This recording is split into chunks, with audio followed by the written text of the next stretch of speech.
Every startup inherits the dysfunction of its founder. I know today's theme is about luck, but my talk is about the intention necessary to create the opportunities for that luck to flourish. If every startup inherits the dysfunction of its founder, the sooner you start exploring your own dysfunction, the sooner you can start building a company that can handle the stress of startup life. In Zen and the Art of Motorcycle Maintenance, they describe creativity as the intersection of art and engineering. So I've made a living running creative companies like Etsy and Squarespace, and my job as a founder's lieutenant has been to identify the intersection between the ideals that matter to the founder and the values that will help an organization succeed.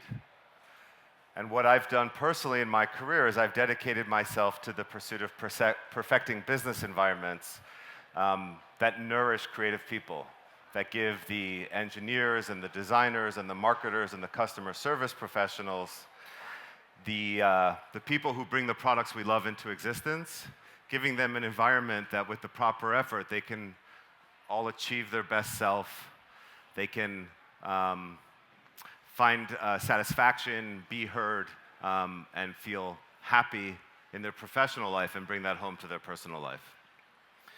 So how do you do it? How do you build it? What do you bring? The first thing to understand is a company is really, really simple. It's just a collection of people. And the principle starts with true leadership is for the benefit of the followers, not for the enrichment of the leaders.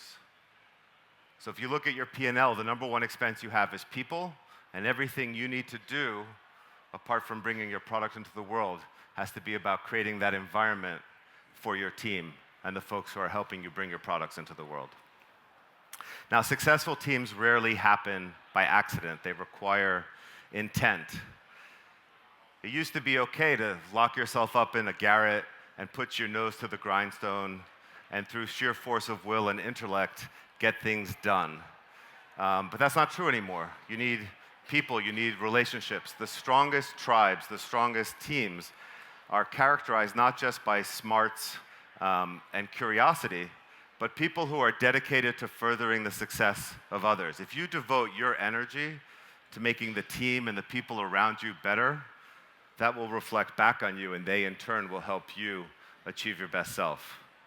Only together can a team create a climate that nourishes transformation, the transformation that takes your team and your company from good to great to exceptional. Now, company culture is a living, breathing thing. You have to nourish it. And in my 20 years, I've identified some of the ingredients that are key to building successful cultures upon which high-growth companies thrive. So let me share some of those ingredients with you today. The first ingredient, the most critical ingredient, is self-awareness, and only you can bring it to the table. And acquiring self-awareness is not just your job as a member of the team, but it's really your obligation as a human being. As a hiring manager, self-awareness is the number one thing I test for when I meet people, because self-awareness is the number one predictor of future success. Self-awareness predetermines your capacity for growth. If you don't know what makes you act, and more importantly, what causes you to react,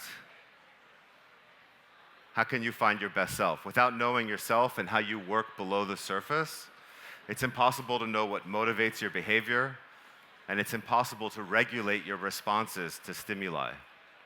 See, we all function in the moment with our reptile brains, and the reptile brain does not learn from its mistakes. It carries out a pre-programmed set of responses. Now, by exploring some of the unpleasant alleys, we can start to learn how to manage that reptile brain.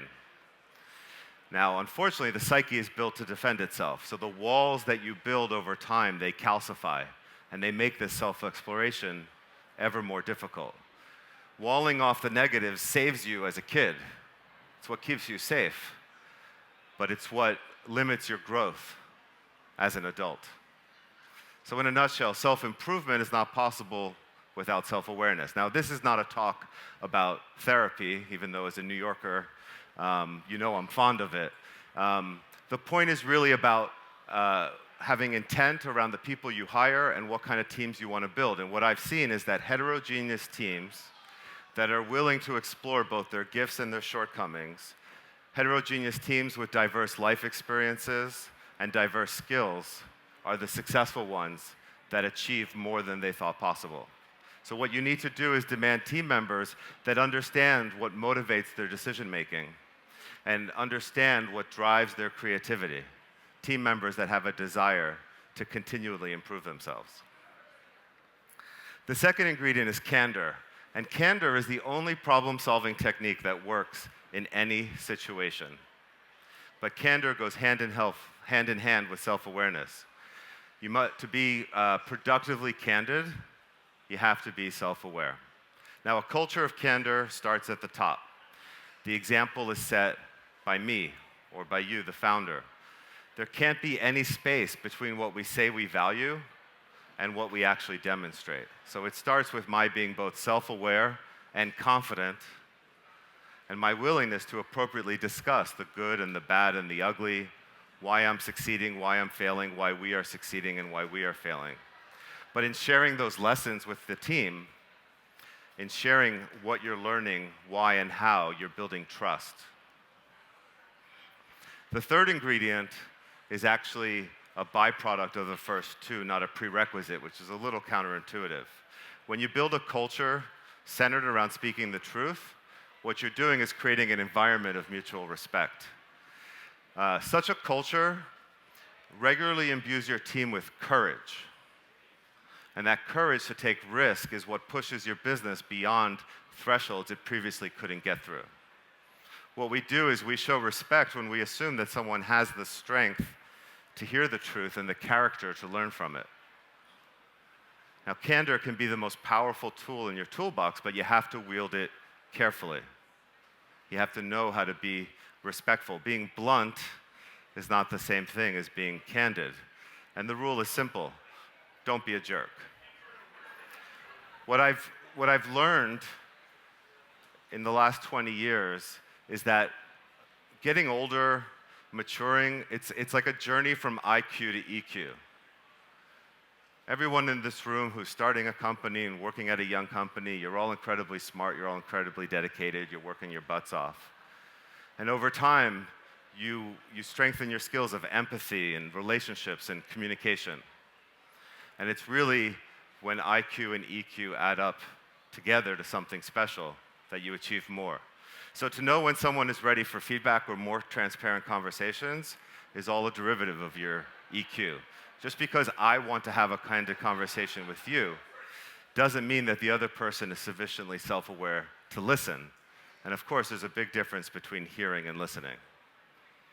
So the skill is both assessing the listening readiness of your audience and understanding the sensitivity of the speaker and making sure that those align. They're equally critical. Otherwise, the message gets lost, or worse than a message getting lost is a message getting misunderstood.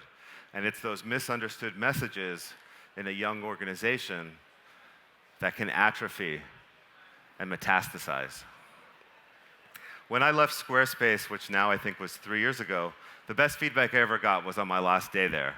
One of my teammates said to me that as a leader, you never shied away from delivering hard truths. And when you were hard with us, and you were hard a lot, I never once doubted that you had my best interests at heart. I always knew you were trying to get me to a better place and help me find my best self. It's really powerful feedback. If your team truly believes that you have their best interests at heart, and that your intention is to push them to become closer to their best selves, that's what being candid is all about. That's what being open with your cares and concerns is all about. But you have to give that advice with pure intentions. And when you reinforce to your teams that the courage necessary to speak one's mind is a strength that you will invest in, and you demonstrate that day in, day out, the reward will come back to you. Now, the obvious result from everything that we've discussed so far, the more self-aware you are, the more honest and candid you can be, the more respect you show, the more trustworthy, the more trusting the organization becomes. Because leaders who are repeatedly willing to be vulnerable, to put on the table in the harsh light of day and assess their weaknesses and failures in a self-aware manner, and believe me, I got plenty of weaknesses and failures, those leaders build powerful, powerful bonds of trust. And you need that trust to build strong, long-lasting relationships to survive the inevitable peaks and troughs of the roller coaster of startup life. It is not a weakness to show weakness. The fear of failure is what gets in the way of creativity. So once you accept that perfection is impossible, and that perfection is actually the enemy of excellence, and that you don't need to be perfect to be successful, you will actually initiate more, you will risk more, and in doing so, you will achieve more. As T.S. Eliot said, only those who will risk going too far can possibly find out how far they can go. Innovation only comes from failure. Now, without fun, what's the point of waking up in the morning? So for me, fun at work, it's really simple. It's about believing in what I'm doing and believing in the people I'm doing it with. We should all be so lucky to surround ourselves with exceptionally smart and curious and creative people who are driven to succeed and who are unafraid of obstacles. We should all be blessed to work with people whose company we enjoy, whose life experiences enrich our own, and who are nice to be around for hours. When you work in such an environment, you get what Robert Townsend, the founder of Avis, said, which is getting there isn't half the fun, getting there is all the fun. And at the end of the day, that's why we all pour ourselves into these startups that consume so much of our time and energy. So how? As a founder, you have to take personal responsibility for making your company great. Luck is definitely a key part of success, but intention is the prerequisite for finding that luck. So you want to find ways to teach and mentor and coach, and you want to find ways to learn and be mentored and be coached. And most importantly, figure out what your values are and get your entire team aligned around them.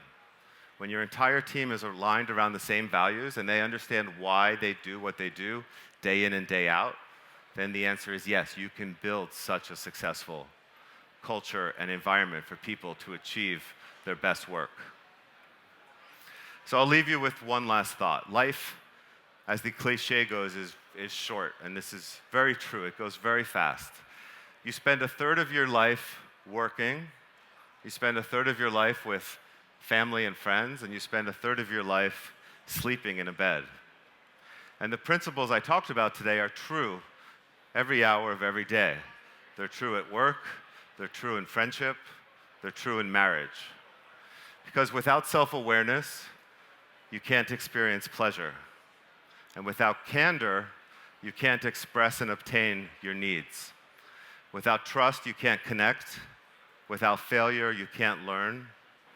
And without fun, the qualities of life are very much diminished. Thank you.